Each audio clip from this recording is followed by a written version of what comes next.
आप सबका बहुत बहुत शुक्रिया। आप लोगों को आज यहाँ जो बुलाने का मकसद यही था कि हम सब जानते हैं 5th LHDC जनरल इलेक्शंस के लिए नोटिफिकेशन जो है वो दोबारा जारी हुई है। तो उस सिलसिले में क्योंकि पहली बार करगिल हिल काउंसिल इलेक्शन में जो है EVMs यानी इलेक्ट्रॉनिक वोटिंग मशीन का इस्तेमाल किया जा रहा है, उसको लेकर कुछ खदशात हमारे जहन में आए, तो उनको आवाम से शेयर करने के लिए हमने आप लोगों को आज बुलाया है। तो जहाँ तक हिल काउंसिल इलेक्शन रूल्स का ताल्लुक़ है, UT एडमिनिस्ट्रेशन के लॉ डिपार्टमेंट ने 18 सितंबर 2020 को जो LHDC इलेक्शन रूल्स है उसमें कुछ तरमीम की थी SO 26 के तहत, जिसमें सेक्शन 29 में A से लेकर Y तक कुछ नए अमेंडमेंट्स और इंसर्शंस किए हैं, जिसमें इससे पहले हमारे यहाँ पर बैलेट पेपर पर जो है वोटिंग होती थी। तो इस बार पहली बार इलेक्ट्रॉनिक वोटिंग मशीन्स को यहाँ पे जो है उन्होंने उसका जो है शुरू किया है। तो हमारा खदशा ये था कि अगर एक इलेक्ट्रॉनिक वोटिंग मशीन को इस्तेमाल कर रहे हैं तो उसके साथ साथ जो इलेक्शन कमीशन ऑफ इंडिया की तरफ से कुछ नए जो रूल्स आए थे पार्लियामेंट्री इलेक्शंस में या असेंबली इलेक्शंस में, उसके साथ साथ जो है एक वीवीपैट जिसका फुल फॉर्म है voter verified paper audit trial, उसको इस्तेमाल किया जाता था। वो एक छोटा सा डब्बा होता है जो कि इलेक्ट्रॉनिक वोटिंग मशीन के साथ में ही लगा होता है। तो अगर कोई इलेक्टर जो है अपना वोट जो है कास्ट करता है तो 7 सेकंड के लिए उसको अपना वोट जो है जिस कैंडिडेट को उन्होंने जो वोट किया है उसका जो चुनाव निशान उसको उस स्क्रीन पर नज़र आता है और उसको यकीन हो जाता है कि मेरा वोट जो है कास्ट हो गया है। और उसके साथ साथ जब काउंटिंग होता है उस टाइम पे जितने भी मतलब हमारे जो पोलिंग स्टेशन है, जितने भी कॉन्स्टिट्यूंसी में जितने भी पोलिंग स्टेशन है, उसमें से रेंडमाइज तरीके से एक वीवीपैट को उठा के लाते हैं और साथ में वो देखते हैं जो एक जिस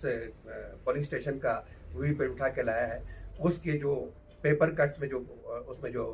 वोट्स रिकॉर्ड हुए हैं उसका और क्वांटिटी और जो एक्चुअल उसमें मशीन में आया है उसको टैली किया जाता है। तो उस चीज़ को लेकर आज हम जो डिस्ट्रिक्ट इलेक्शन अथॉरिटी है, हमारे डिस्ट्रिक्ट मजिस्ट्रेट साहब हैं, उनके हमने गोश गुजार किया हमने कि जनाब इसमें ये चीज़ जो है इसकी लैक है तो इसको जो है हल किया जाए। तो उन्होंने यही कहा कि जो SO 26 में जो इलेक्शन रूल्स में जो अमेंडमेंट हुआ है उसमें इसका कहीं कोई जिक्र नहीं है, तो हमें उसी के मुताबिक ही चलना है। तो उन्होंने इससे पहले जो आपका तिमिज़गाम का इलेक्शन हुआ था लेह में, उसका भी हवाला दे दिया। तो उन्होंने हमें पूरा एश्योरेंस दे दिया कि जो हमने अपने खदशात जाहिर किए हैं वो UT एडमिनिस्ट्रेशन तक पहुंचाएंगे और कोशिश करेंगे कि कुछ भी करके इसमें अमेंडमेंट्स करा के, क्योंकि ये वीवीपैट जो है ये इलेक्शन कमीशन ऑफ इंडिया की प्रॉपर्टी है, तो वहाँ से इनको बाज़ाब्ता रिटन में परमिशन लेना पड़ता है। तो पूरा उन्होंने ही हमें एश्योरेंस दिया कि जो भी इलेक्शन जो ये इलेक्शन है वो बिल्कुल फ्री एंड फेयर तरीके से मुनक़िद किया जाएगा, किसी भी किस्म से किसी को कोई शिकायत आने का मौका नहीं दिया जाएगा। तो यही चीज़ जो है हमने आवाम के साथ शेयर करने के लिए आज आप लोगों की वसातत से जो है आप लोगों को हमने तकलीफ़ दिया है यहाँ पे। तो हमारी यही गुजारिश है, चाहे हमारी UT एडमिनिस्ट्रेशन हो, उनके जो लॉ डिपार्टमेंट हो, कि इस जो SO 26 है जो इन्होंने इलेक्शन रूल्स में जो अमेंडमेंट किया है, क्योंकि पहली बार इलेक्ट्रॉनिक वोटिंग मशीन का इस्तेमाल किया जा रहा है, इससे पहले हमारा बैलेट पेपर सिस्टम होता था, तो इसमें वीवीपैट का इंसर्शन करना जो है वो शायद भूल गए हैं या किसी वजह से उन्होंने उसको जो है उसमें इंसर्ट नहीं किया है। तो वो भी होना चाहिए ताकि सही तरीके से फ्री एंड फेयर जो है इलेक्शन प्रोसेस अमल में लाया जाए। इसी चीज़ को लाने के लिए हम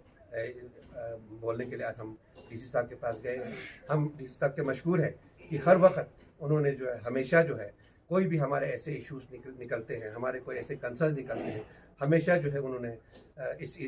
इन चीज़ों में हमें पूरा कन्विंस किया है, पूरी तरीके से जो है वो एश्योरेंस कर रहे हैं कि हम इस इलेक्शन को जो है फ्री एंड फेयर तरीके से हम अमल में लाएंगे और किसी भी वोटर को, किसी भी पार्टी को, किसी भी किस्म के उनके खदशात है या उनके जो कंसर्न्स हैं उनको पूरा रिड्रेस करने की कोशिश करेंगे। उनमें उनको किसी भी किस्म की कोई भी शक व शुबहात आने की कोशिश नहीं देंगे। इन चीज़ों के लिए हम खुसूसन जो हमारे डिस्ट्रिक्ट इलेक्शन अथॉरिटी है, हमारे डिप्टी कमिश्नर साहब जो हमारे डिस्ट्रिक्ट मजिस्ट्रेट हैं, उनके हम मशकूर हैं कि उन्होंने हमें पूरी तरीके से इन चीज़ों का जवाब देकर हमें पूरी तरीके से मुतमईन करा के भेजा है। बाकी हाजी साहब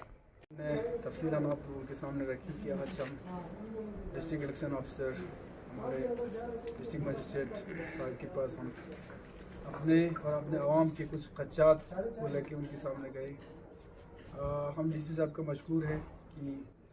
उन्होंने अपनी तरफ से हमें पूरे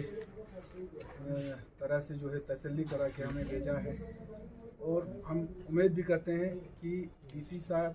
जो इलेक्शन ऑफिसर है उनकी पूरा टीम हमारे आवाम को जो है वो एक फ्री एंड फेयर और ट्रांसपेरेंट तरीक़े से इस इलेक्शन को किस तरह करे वो रखेंगे आवाम के सामने। हमने डीसी साहब के सामने जो हमारे आवाम के बीच जो खदशात है, जो उनका कंसर्न्स है, उनको उनके सामने रखी। जैसे कि आप जानते हैं, ख़ासकर जो पॉलिटिकल पार्टी बीजेपी जो है हर तरह के जो है अखंडे अपना के लोगों के बीच जो है तरह तरह के प्रोपेगेंडे जो है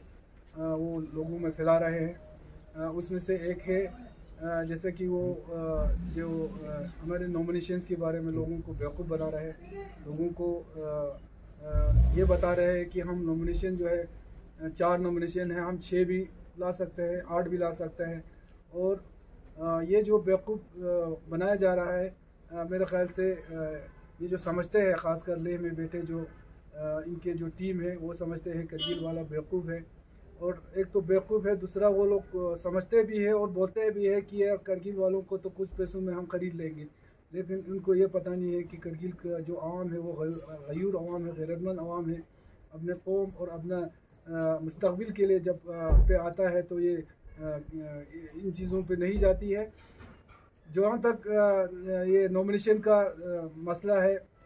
इस प्रोपेगेंडे से लोग बेवकूफ़ नहीं बनेंगे, बल्कि जो नॉमिनेटेड काउंसलर जो 4 जो नॉमिनेटेड काउंसलर होते हैं उनका भी वोटिंग राइट अभी इस इलेक्शन में नहीं है।